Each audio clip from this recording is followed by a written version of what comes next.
Imagine a room so perfect that it seems like a film set rather than a real place to live. Huge French doors open to the ocean breeze, light plays on the gilded stucco, and the parquet floor remembers the footsteps of the most influential people of the 20th century. It was here, in this space, decades after its owner's death, that Hollywood cameras captured Robert Redford as Jay Gatsby, gazing at the green light of hope. But few of the viewers of the iconic 1974 film realized that the real story of this house was far more dramatic than any fiction by F. Scott Fitzgerald. This is not just the Rosecliff mansion in Newport. It is an architectural scar left by one of the most ambitious women in American history, whose thirst for recognition bordered on madness. Her name was Teresa Alice Fair, but the world remembered her as Tessie Ulrichs. And if you think this is just another tale of a wealthy heiress who was bored amidst luxury, you are deeply mistaken. This story began not in ballrooms with crystal chandeliers, but in the dirt, dust, and darkness of Wild West mining towns, where human life was worth less than an ounce of silver. To understand the phenomenon of Rosecliff, we need to wipe the glitter of the Gilded Age from our eyes and transport ourselves to the 1870s, to a place where the air smelled not of French perfumes, but of sulfur and gunpowder. Tessie was not born a princess. She was the daughter of James Graham Fair, a man whom history remembered by the nickname Slippery Jim. He was an Irish immigrant who wasn't afraid to get his hands dirty. Literally. Fair was one of 4 men who discovered the legendary Comstock Lode in Nevada, the largest silver deposit in United States history. Imagine this contrast. While the future queen of society was a child, her father descended into the earth's depths to wrest from nature its riches. In a few years, he transformed from a simple prospector into the owner of a $50 million fortune. By modern standards, that's billions. But money extracted from the earth smells of the earth. And this smell, it seemed, haunted Tessie her entire life. The paradox of her fate was that she possessed resources capable of buying any European monarchy, but could not buy the genuine respect of New York's old aristocracy. For the East Coast elite, for families like the Astors, the Fairs were nouveau riche, upstarts, people whose pockets were stuffed with silver dust. Tessie grew up with a keen sense of her otherness. She saw her father looked down upon, despite his colossal influence in the United States Senate. It was then, in her youth, that her character developed that steely, almost frightening determination which would later compel her to build the purest, whitest, and most perfect house in Newport. She decided that if society would not open its doors to her voluntarily, she would build doors that society would beg to enter. But that was later. At the beginning of her journey, Tessie was simply a young woman with a vast dowry and burning eyes, who understood that money was merely a tool. She didn't want to be merely rich. She wanted to be impeccable. A plan formed in her mind which seemed impossible for a miner's daughter, to become the absolute matriarch of American high society. No one knew that behind the scenes of future grand balls would lie the personal tragedy of a woman who tried to scrub clean her biography as fiercely as she would later order servants to wash the facade of her house with soap. From the very beginning, Tessie's story was a race against her origins, against the whispers behind her back, against time. We often look at black and white photographs of ladies in corsets and see only frozen smiles. But behind Tessie's gaze lay the calculating mind of a general. She knew that to win, she needed not just capital, but an ally. She needed a pass into a world where a surname was more important than a bank account. And she found a way to obtain this pass, unaware that the price of entry into the elite would be higher than any check written by her father. The story of Rosecliff is not a story about a love for architecture. It is a story about a war for status, where marble, terracotta and diamonds served as weapons. And as in any war, there were casualties. When you look at Rosecliff's snow-white facade today, you see a triumph. But if you look closer, you can also see something else, a desperate attempt to create a perfect world where there is no place for the dirt of the past. Tessie Ulrichs spent her life trying to prove she was worthy. She built a palace worthy of kings, but ended her days wandering its empty corridors and talking to the ghosts of those long gone. How exactly did a miner's daughter transform into the mistress of America's most exquisite salon? What strategy did she employ to break the age-old traditions of New York society? And why did her greatest creation, the home of her dreams, ultimately become a gilded cage for her sanity? The answers to these questions are not on the surface. To find them, we need to descend from the heavens to earth and see how the character of the woman known as Iron Tessie was forged. This is a story of how greatness is created and how it can destroy its creator. Prepare yourself. We are opening the doors to a past that still holds its cold secrets. In 1873, when Tessie was just 2 years old, her family's world changed forever. The Comstock lode was struck in Nevada, a geological anomaly from which hundreds of millions of dollars in silver and gold were extracted in a matter of years. James Fair, her father, was not just a lucky investor, he was a brilliant mining engineer. But the money that flowed into the Fair family carried a heavy weight. It was fast money, loud and dirty, in contrast to the quiet money of the East Coast, which had accumulated over generations. Tessie grew up in an atmosphere where wealth was boundless, but social standing was precarious. The main lesson she learned was not in a finishing school, but in a San Francisco courtroom in 1883.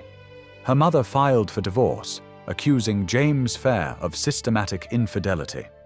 It was one of the most sensational divorce cases of the 19th century. 12-year-old Tessie saw her family's name dragged through the newspapers. She understood a terrible truth. Her father's millions could buy a mansion, but they could not buy a reputation. The scandal taught her rigid control. If her father was chaos, impulsive, and crude, Tessie decided to become the embodiment of order. She rejected her connection to her wild father and fully sided with her mother, taking with her not only moral righteousness, but also a colossal share of the inheritance. By the age of 20, Tessie Fair possessed a fortune exceeding the budgets of some European countries, but her ambitions stretched beyond the bank accounts of San Francisco. She looked east, to New York. There, where Caroline Astor reigned supreme, there existed an unspoken list of 400 people, the only ones who mattered. To Mrs. Astor, the daughter of an Irish miner was a nobody. But Tessie possessed what the pampered aristocrats lacked: her father's tenacity. She viewed high society not as a club of friends, but as hostile territory to be conquered. Her strategy became impeccability. She understood that she would not be forgiven for a single mistake, not a single superfluous wrinkle on her dress. She moved to the East Coast not as a supplicant, but as a conqueror. Her philosophy was simple. If you're not invited to a party, you must throw your own, one where absence would be considered social suicide. But for the realization of this plan, she lacked one element. She needed a surname. Not Fair, smelling of ore, but a surname that would sound like music to the ears of New York snobs. Tessie began her hunt. She sought a partner not for romantic strolls under the moon, but for the creation of the greatest business alliance in the history of the Gilded Age. She was ready to exchange her silver millions for social capital, and she already knew who her target would be. It was a cold calculation disguised as a social debut. In 1890, Tessie's grand strategy bore its main fruit. Her chosen one was Hermann Ulrichs, a 40-year-old shipping magnate whose surname opened any doors in New York's exclusive clubs. He was the senior agent of the Norddeutsche Lloyd Line, a well-known sportsman and the embodiment of old money confidence. This was not just a marriage. but the perfect Gilded Age transaction. Tessie brought her father's check for $1 million to the altar, and Herman provided her with impeccable social armor. Their wedding in San Francisco became a symbol of the merger of the raw power of Western silver and the refined influence of the Eastern establishment. Becoming Mrs. Ulrichs, the miner's daughter was instantly transformed. Now she stood on equal footing with the Vanderbilts and Astors, but Tessie knew that a title was not enough. She needed a throne. This throne was to be Newport, the summer capital of American aristocracy, where status was measured by the grandeur of mansions. In 1891, the couple acquired a plot of land on the ocean front, known as Rosecliff. Previously, it had belonged to the famous historian George Bancroft and was known for its modest rose gardens. But for Tessie's imperial ambitions, the old wooden house was too simple. She required a structure that would silence all critics once and for all. To realize her dream, she hired Stanford White, the era's most fashionable, brilliant, and scandalous architect from the legendary firm McKim, Mead & White. Their collaboration became the catalyst for the creation of a masterpiece. The concept was audacious even for Newport. White proposed to recreate the Grand Trianon, Louis XIV's residence in Versailles, but to transfer it to the rocky coast of Rhode Island. It was a bold statement. Tessie did not want to build a cozy family home. She commissioned a grandiose stage where she would play the leading role of society's queen. The white facade was meant to shine dazzlingly against the blue Atlantic Ocean, symbolizing absolute purity, power, and untouchability. Construction began in 1899, and this marked the beginning of a new era in coastal architecture. There was no room for compromise here, only the desire to surpass everyone who had ever dared to look down on her. In 1902, when the scaffolding was finally removed, Newport saw not just a mansion, but a dazzling hallucination. Rosecliff radically differed from the heavy, dark stone palaces of its neighbors, with its airy, almost unreal lightness. Architect Stanford White used white glazed terracotta for the facade instead of traditional porous marble. This decision was dictated not only by the aesthetics of the French Renaissance, but also by the deep, almost obsessive need of the owner. This material could be washed. Tessie Ulrichs, who spent her childhood amidst the pervasive mine dust of Nevada, built a house that servants literally scrubbed with brushes and soap, maintaining a sterile, absolute whiteness, unattainable by anyone else. The heart of this architectural organism became the ballroom, the most grandiose private hall in all of Newport, measuring 40 by 80 feet. Here, the architecture worked on the psychology of subjugation through awe. Huge arched window doors opened fully, connecting the raging Atlantic Ocean with the manicured garden, transforming the room into a gigantic open terrace. Light flooded the space, reflecting in endless mirrors and gilding, depriving guests of the opportunity to hide in the shadows. It was an arena where every movement, every glance, and every whisper was on display. The dominant feature of the interior became the famous heart-shaped grand staircase, whose curves cost a fortune. It was designed with one purpose, so that the hostess, descending to her guests, would appear not merely as a woman, but as a deity descending from the heavens. The entire house, costing a fantastical $2.5 million for its time, was essentially a huge, expensive set. It contained surprisingly few residential bedrooms, but an infinitely vast space for public receptions. Every detail, from the intricate Versailles-style parquet to the massive crystal chandeliers, screamed that the fair's money was cleaner, harder, and older than it actually was. Rosecliff was a perfect machine for creating impressions, a cold diamond within which Tessie felt protected from any judgmental glances. But it was this perfect, blinding whiteness that would soon become a contrasting backdrop for her personal darkness. The apex of Tessie's ambitions, and simultaneously the beginning of her end, occurred on the night of August 19th, 1904. This was the date of the legendary White Ball, an event for which she spent $30,000, a sum on which an ordinary American family could live comfortably for decades. Tessie instructed guests to appear in powdered wigs and white attire from the Louis XV period. To surpass reality itself, she hired an entire flotilla of ships, painted white, which anchored in the ocean opposite the house, creating the illusion of an endless fairy tale horizon. On this evening, she officially entered the triumvirate, the trio of women who utterly ruled Newport, alongside Alva Vanderbilt and Mamie Fish. She had won, but it was at the summit of this shining Olympus that it became evident how cold and lonely it was at the top. Behind the scenes of triumph, a quiet family drama unfolded. Herman Ulrichs, the man who had given her a name and status, became a shadow in his own home. Rosecliff was designed to host 500 guests, but it had absolutely no room for the intimate life of a married couple. The strategic alliance had served its purpose, and human emotions within it had atrophied. Herman increasingly traveled to San Francisco, away from his wife's sterile paradise, finding solace in work and, by rumor, in more lively and warm company.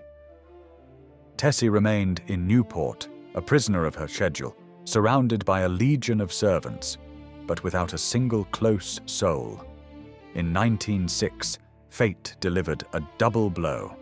First, the devastating San Francisco earthquake shook the fair's financial empire, reminding Tessie that her wealth was not eternal.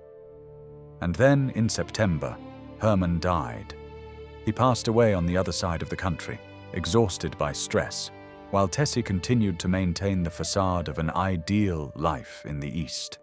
His death made her the absolute mistress of Rosecliff, but it was a Pyrrhic victory. She was left alone in the enormous white mausoleum, and it was at this moment that the fine line between perfectionism and madness began to blur. Society saw in her a steel-willed widow, but the walls of the house began to hear the first signs of an encroaching darkness. Without her husband, who served as an anchor to reality, Tessie was left alone with her demons, and they were hungry. The end of the Gilded Age arrived not with the roar of cannons, but with the quiet rustle of paper, when in 1913, the 16th Amendment to the Constitution, introducing a federal income tax, was adopted. For Newport's old guard, this was a signal to retreat, but Tessie Ulrichs refused to acknowledge that the party was over. While the world plunged into the bloody chaos of the First World War and social foundations crumbled, Rosecliff's mistress barricaded herself in her snow-white fortress. Her personal crisis coincided with the collapse of an era, giving rise to a frightening transformation. Once a brilliant strategist, she became a hostage to her own perfectionism. Her mind, unable to cope with loneliness and the loss of former influence, began to generate its own safe reality. Tessie's final years turned into a grotesque and sorrowful play. She ceased to distinguish between past and present. Servants watched with trepidation as the once powerful Iron Tessie crawled for hours on her knees across the parquet floor of the enormous ballroom, searching for non-existent dust particles. Her obsession with cleanliness, born in childhood amidst the dirt of Nevada's mines, reached its pathological peak. But that was not the most terrifying thing. She began preparing for receptions that existed only in her imagination. Tessie drew up elaborate seating charts for people who had long since died, and gave instructions for the menus of banquets that would never take place. Rosecliff, built for laughter and music, plunged into a deafening silence, broken only by the echo of its mistress's footsteps. She became a ghost in her own house even before her physical death. Tessie Ulrichs transformed her grandeur into a profound tragedy. She so fiercely built an ideal world that she ultimately remained utterly alone within it, trapped in the gilded cage of her madness. When she died in 1926, she left behind not just an expensive property, but a monument to human vulnerability. The house proved too beautiful to be cozy, and too vast to belong to one person who had lost touch with the world. The story of Rosecliff did not end with the death of its creator in 1926. The end of Tessie Ulrich's life was merely the beginning of her creation's second metaphysical life. The irony of fate manifested instantly. Tessie's son, Herman Jr., sold his mother's life's work for just $21,000. The house, into which millions of silver dollars and years of nervous tension had been poured, depreciated to the cost of a small cottage. It was a harsh reminder from history that status built on possessions crumbles to dust as soon as the owner's will disappears. The mansion changed hands, endured years of neglect, until in 1971 it was transferred to the Newport County Preservation Society, becoming a museum of the era that spawned it. However, true immortality came to Rosecliff not through museum plaques, but through the magic of cinema.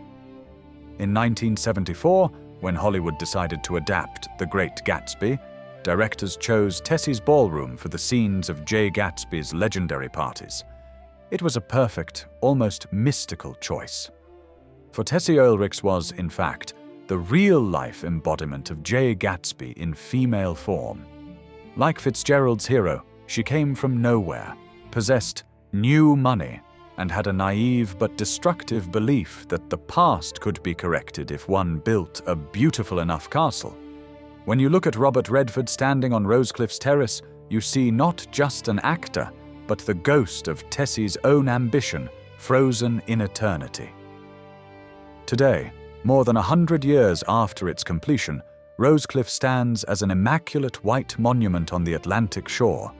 Thousands of tourists annually pass through its doors, admiring the stucco work and the ocean view, often unaware of the drama embedded in its foundation.